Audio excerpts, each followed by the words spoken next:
Okay, do you know if you need a 4-prong or a 3-prong? Well, how do you know what prongs you have? This one's a 4-prong. You got 3 flats and a round.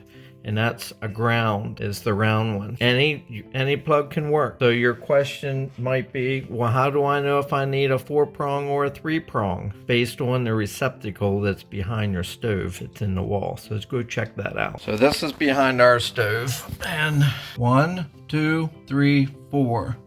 4 prongs. So based on this, I know I need a 4-prong, right? But if yours is a 3-prong, that's not a problem. You just go get yourself a 3-prong.